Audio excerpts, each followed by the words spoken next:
जरा सोचिए, आप एक प्लेन में बैठे हैं, खिड़की से बाहर देखते हैं और आपको बादल नहीं बल्कि 16,000 फीट ऊंचे पहाड़ दिखते हैं जो जहाज के इतने करीब है कि लगता है कि प्लेन के पंख उन्हें छू लेंगे। पायलट कॉकपिट में पसीने से तरबतर है क्योंकि उसके पास कोई ऑटो पायलट नहीं है, कोई रडार गाइडेंस नहीं है, सिर्फ उसकी आंखें और उसका तजुर्बा है।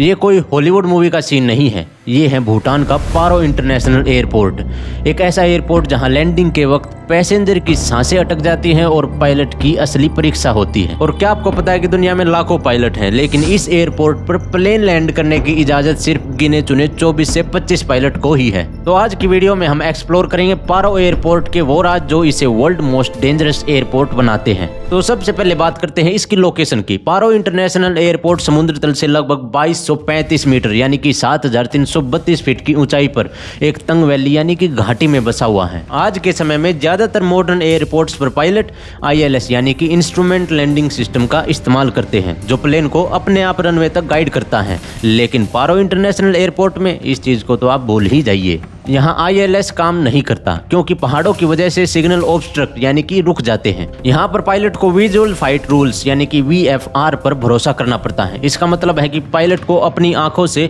रनवे को देखना होता है। अगर धुंध है या बादल ज्यादा नीचे है तो लैंडिंग नामुमकिन है। अब आते हैं सबसे खतरनाक हिस्से पर, द फाइनल अप्रोच।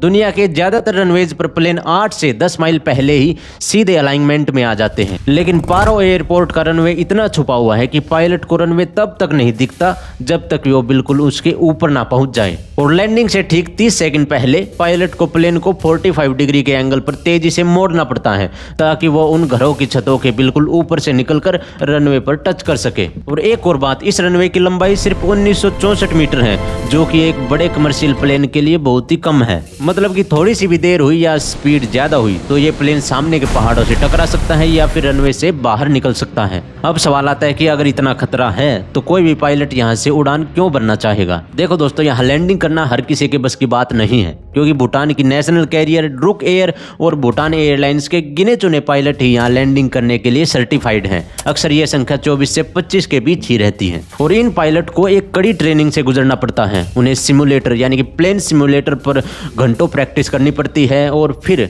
कई बार सीनियर पायलट्स के साथ एम्प्टी प्लेन में लैंडिंग सीखनी पड़ती है। उन्हें हर एक पहाड़, हर एक लैंडमार्क और हवा के रुख को अपने दिमाग में अच्छे से याद करना पड़ता है। यहाँ तक कि इस एयरपोर्ट पर उतरने वाले प्लेन्स को मॉडिफाई भी किया जाता है। इन प्लेन्स में इंजन को एक्स्ट्रा पावर दी जाती है ताकि वो पतली हवा यानी कि थिन एयर में तेजी से ऊपर उड़ सके अगर लैंडिंग को अबॉर्ट भी करना पड़ जाए तो। इस एयरपोर्ट पर खतरा इतना ज्यादा है कि यहाँ के लिए कुछ सख्त नियम बनाए गए हैं। यहाँ सूरज ढलने के बाद लैंडिंग या टेक ऑफ सख्त बना है क्योंकि रात के अंधेरे में पहाड़ दिखाई नहीं देंगे और विजुअल नेविगेशन इम्पॉसिबल हो जाएगा। और दोपहर के बाद भी यहाँ तेज हवाएं चलती हैं जो प्लेन के संतुलन को बिगाड़ सकती हैं, इसलिए ज्यादातर फ्लाइट सुबह के वक्त ही उड़ती है। यहाँ पर गो अराउंड यानी कि लैंडिंग कैंसिल करके दोबारा उड़ना बहुत ही मुश्किल है क्योंकि सामने पहाड़ खड़े हैं और पायलट को पहली बार में ही परफेक्ट लैंडिंग करनी पड़ती है। लेकिन इतने खतरे के बावजूद पारो इंटरनेशनल एयरपोर्ट का सेफ्टी रिकॉर्ड कमाल का है। आज तक यहाँ कोई बड़ा कमर्शियल क्रैश नहीं हुआ है जो यहाँ के पायलट की स्किल का सबूत है। तो दोस्तों, पारो इंटरनेशनल एयरपोर्ट सिर्फ एक रनवे नहीं बल्कि ह्यूमन स्किल और प्रकृति के बीच एक अनोखा मुकाबला है। और भूटान जाने वाले हर टूरिस्ट के लिए ये लैंडिंग उनके सफर का सबसे यादगार और शायद